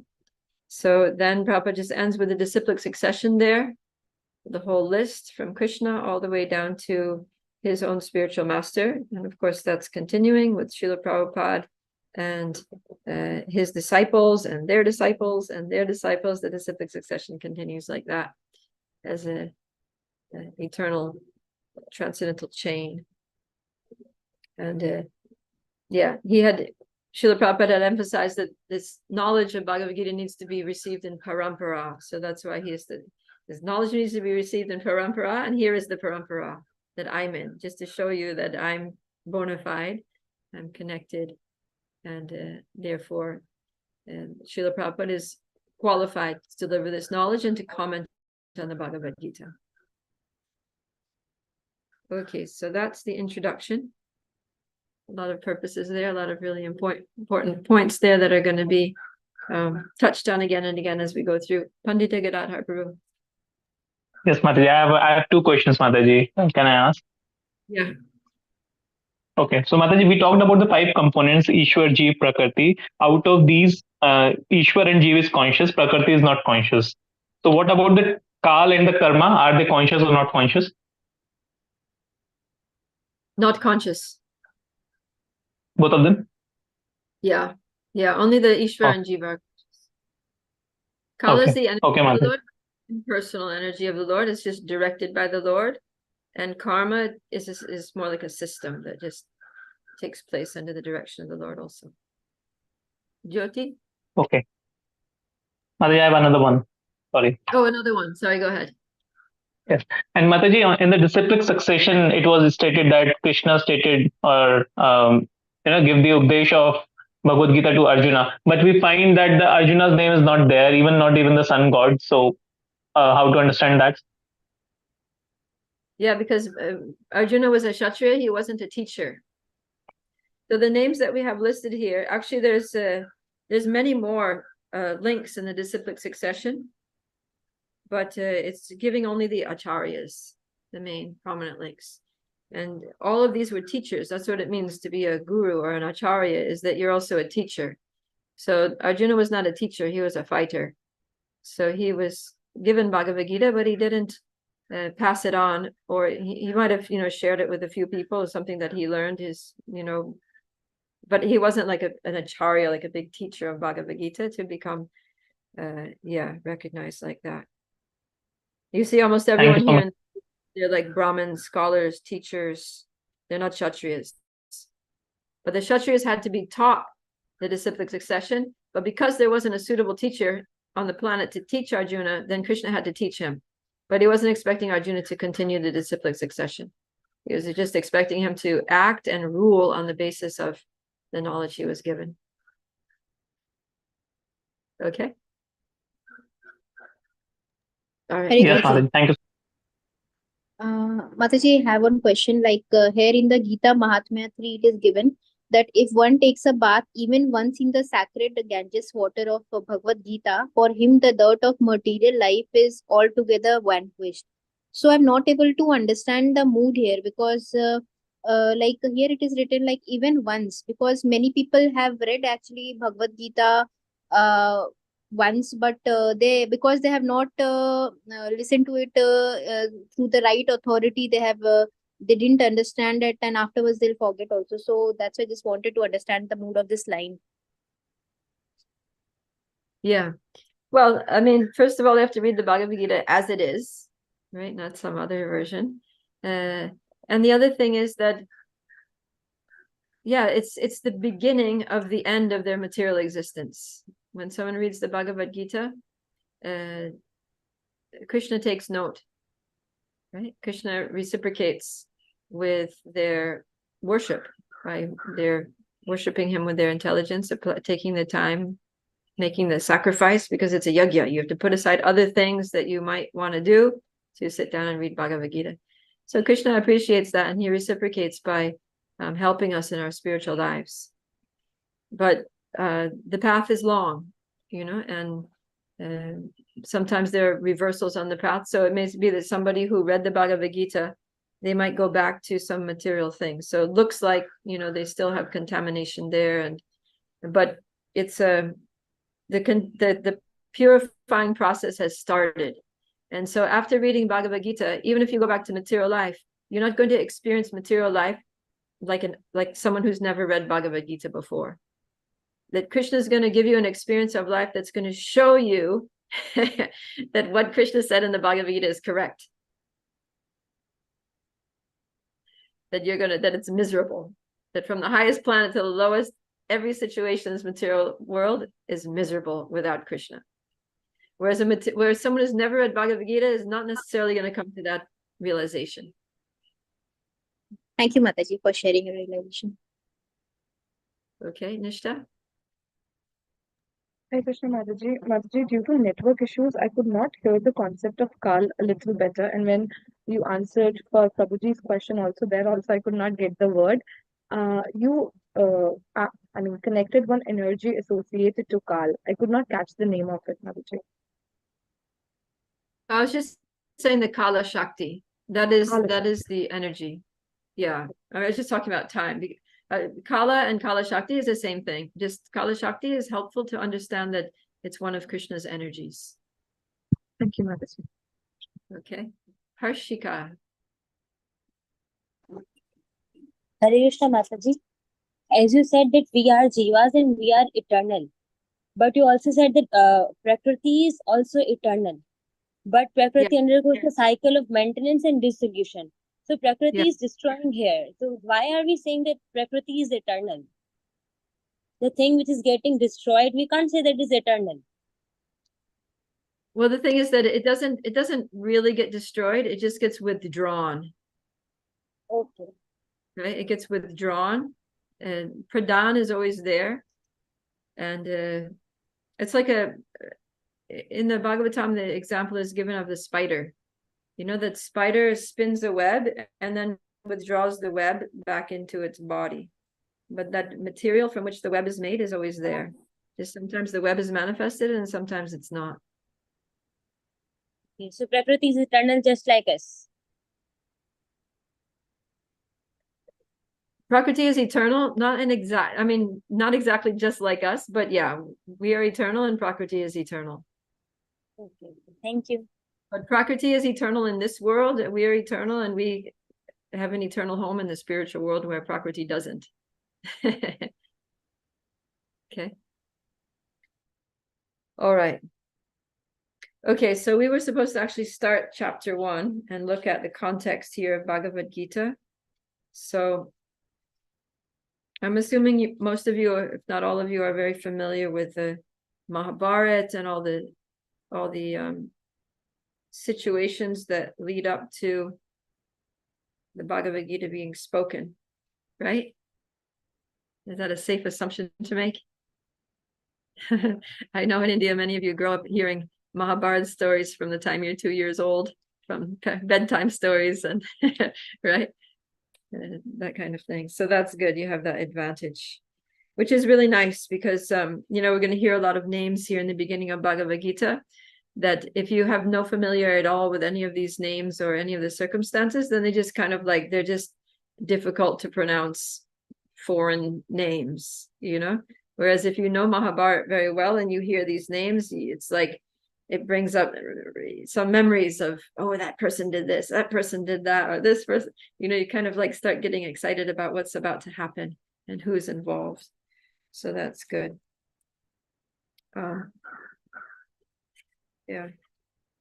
But Bhagavad Gita is tucked in the middle of the Mahabharata, and there's so much drama, and there's romance, there's violence, there's intrigue, there's all kinds of things going on in the Mahabharata, right? It's a very exciting and thrilling and fast-moving narrative of events, because it's also Krishna's pastimes. Krishna is a key player in the Mahabharata, and Krishna's pastimes are exciting. We see at the conclusion of Bhagavad Gita that Sanjay is talking about how this is so thrilling, that just like hearing from Krishna is thrilling. He uses that word. And Prabhupada says in the purport that anybody who lives in Krishna consciousness, hearing about Krishna, serving Krishna, is going to enjoy life with a thrill. So spiritual life is not boring. And you choose any of Krishna's pastimes, Mahabharata, Vraj Leela, Dwarka Leela. It's full of excitement and adventure and, all the things that people want to hear about and read about and watch in movies. It's dramatic. So spiritual life is not boring. It's very interesting. So here we're starting with Dhritarashtra. It's interesting that Dhritarashtra is the first person here to speak in the Bhagavad Gita. And he's saying, Dharma kshetre kurukshetre samaveta yutsavaha mamaka pandavaschaiva kim akurvata Sanjaya. So he's asking this question, O Sanjay, after my sons and the sons of Pandu assembled in the place of pilgrimage at Kurukshetra desiring to fight, what did they do? So, of course, Dhritarashtra, he's the father of these 100 sons, the Kauravas, who are all on the battlefield. So naturally, he's interested in knowing, how are my sons going to fare in this battle? with a very vested interest, and not just as a father, but as the king, because he wants his son Duryodhana and his side to win so that Duryodhana will become the next king. So he has a personal interest, he has a political interest. He definitely is very keen to know what's going on. So he's asking this question, which seems like a natural question, but what's wrong with this question? There's a subtle fault in the way he asked the question, which reveals something about Dhritarashtra's consciousness. Yes, Vaibhavi. Hare Krishna Mataji, here we can understand that he is feared because he knew that Krishna is on the side of Pandavas. So we can sense a fear in his question. Also, he has ego that he wants his son to win by any means. So as per my understanding, I understand these two words: ego, false ego, and a fear. Hare Krishna Mataji. Okay. What indicates his fear?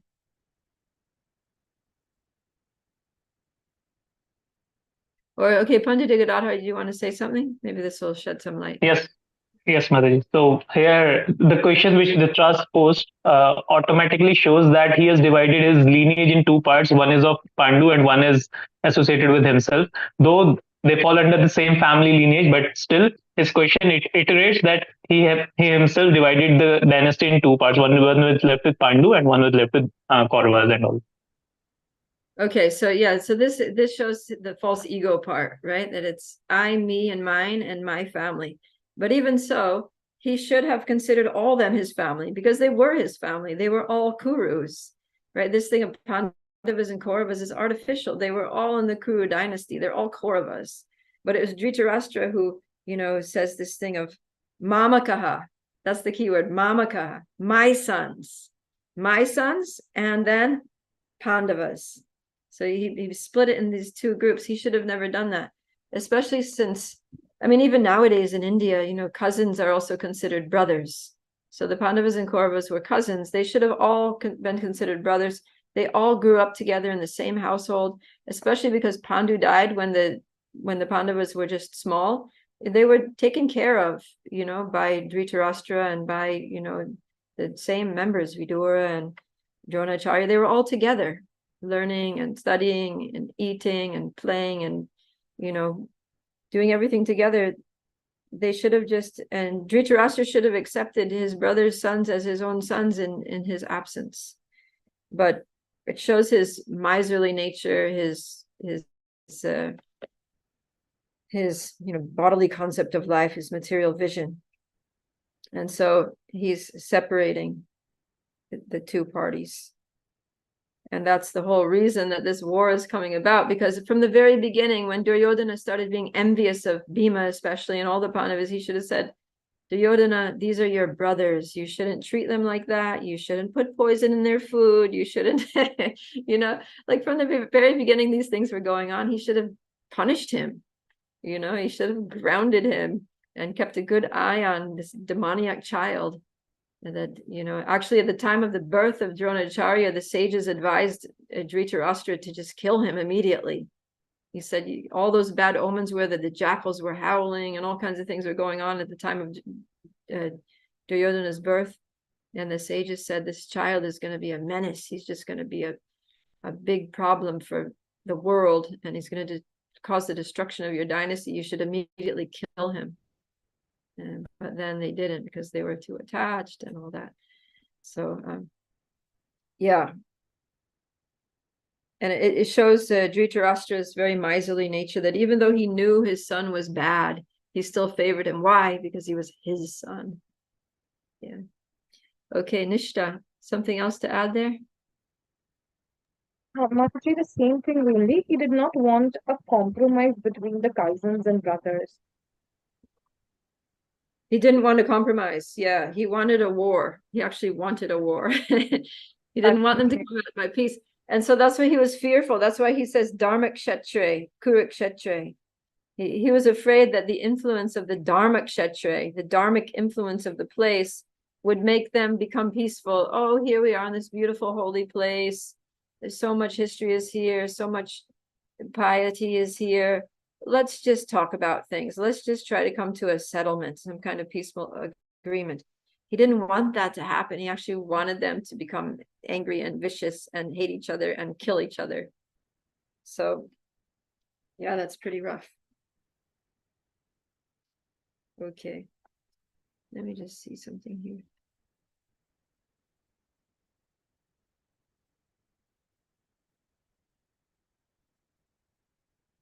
Oh, interesting.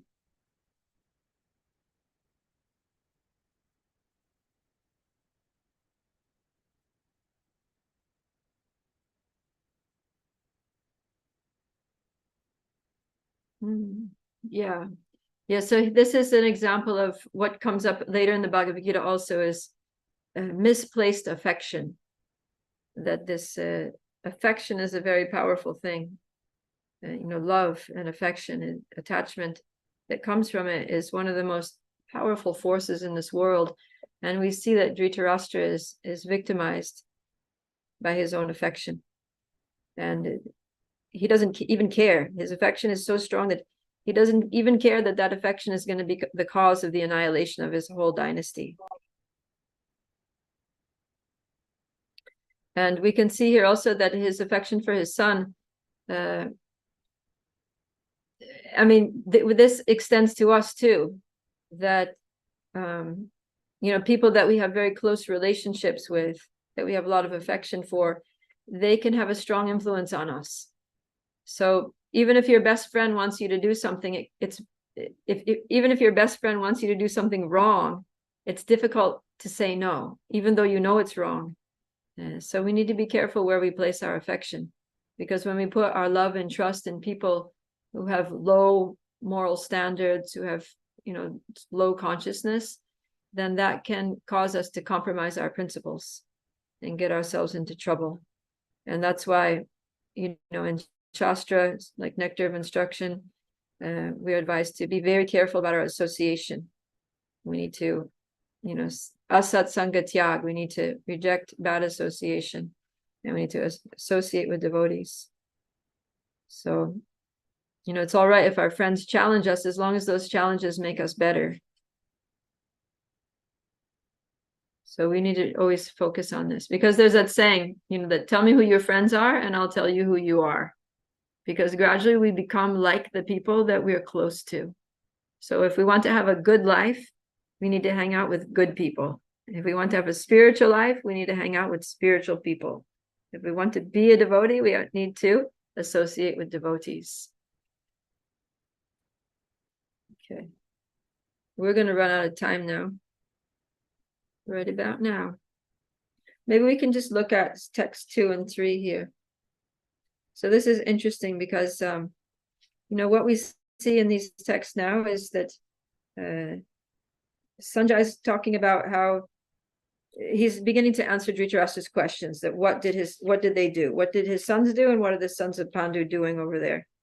So Duryodhana, Sanjay is saying that after looking over the army arranged in military formation by the sons of Pandu, then Duryodhana went to his teacher and spoke with the following words. So, and then what does Duryodhana say? He approaches Dronacharya and he says, just look at this army of the sons of Pandu, so expertly arranged by your intelligent disciple, the son of Drupad. So he's saying this just to get Dronacharya angry, because perhaps there's this backstory, where Drona and Drupad were friends. They were classmates in school, and they were such close friends that they made this agreement, because Drupad was a Kshatriya and he knew that he would be a king one day, whereas Drona was a Brahmin. And actually Dronacharya's parents were quite poor. So Drupad knew that he would be rich, and Drona, his financial future was uncertain. So because they were close friends, then Drupad said to his friend Drona, he said, when I'm king, I'm going to give you half my kingdom, and you'll never have to worry about your financial resources, about, you know, any of your basic needs in this lifetime. So that agreement was there. They shook on it. It was a solemn agreement. But then later, when Drona went, when he was in need, and he went and approached his friend Drupad, who is now the king of this huge, glorious, opulent kingdom, then Drupad basically was like, who are you? Get out of here. I never said such a thing. So he just had his soldiers drive him out of town, basically. And this was very painful for Drona, who was a respectable Brahmana and should have never been treated like that. And he was also, so later when he became the teacher of the Kuru princes, and when he saw how especially the Pandavas had excelled in their military training, then when they finished their military training, they were going to offer Guru Dakshin, so they wanted to give him a gift. So Dronacharya was still burning with this grudge, this resentment he had because he'd been mistreated by Drupad, and he said, go and defeat Drupad, tie him up in ropes, and bring him to me. That's the only Dakshin I want. So then the Pandavas went and they attacked Drupad's his kingdom. They defeated his army. They captured Drupad. They tied him up in ropes just like an animal, and they brought him right there to the feet of their teacher. And then Drona said that if you want to keep your life, if you don't want me to kill you right now, then you need to fulfill your promise. And he's like, I don't even need it anymore, but just on the principle that you should be truthful, because he's a Brahmin, so truthfulness is like highly valued. Because you should follow through on your promise, then you need to give it to me. So he didn't have any choice. He gave it, but then Drupad became so humiliated, and we'll hear later in Bhagavad Gita that for one who has been honored, dishonor is worse than death. So for that was worse than death for King Drupad, and he went straight back home, and he was so infuriated that he hired some Brahmins to perform a sacrifice in order to produce a son out of the sacrificial fire who would kill Dronacharya. And so they performed that sacrifice, and who came out of the fire was Dristadumna. And also Draupadi came out of that fire as a bonus. But Dristadumna was the person who was born to kill Dronacharya. And so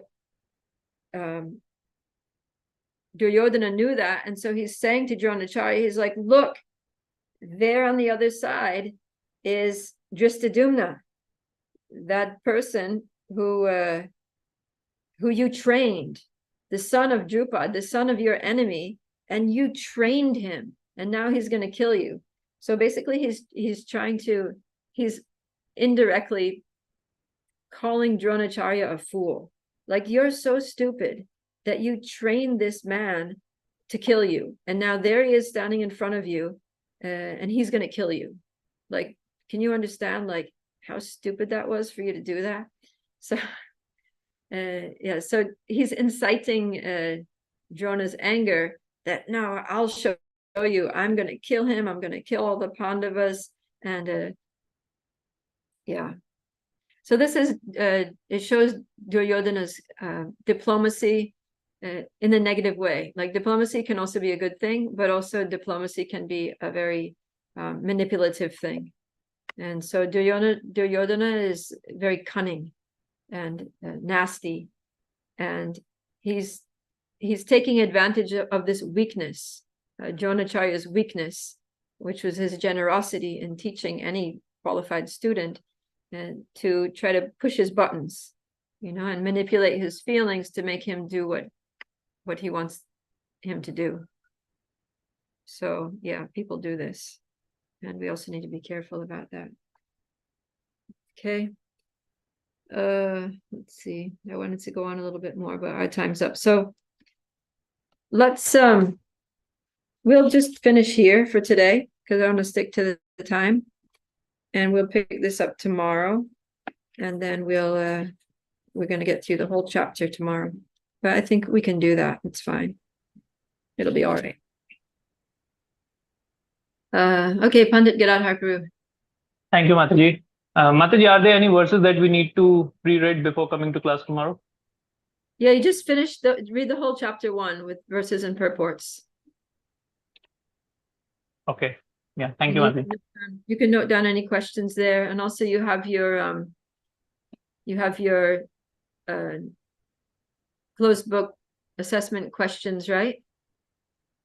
So make sure you keep whenever you're reading, just keep those assessment questions with you by your side, and as you read, you go through and answer all the questions. There aren't very many from chapter 1.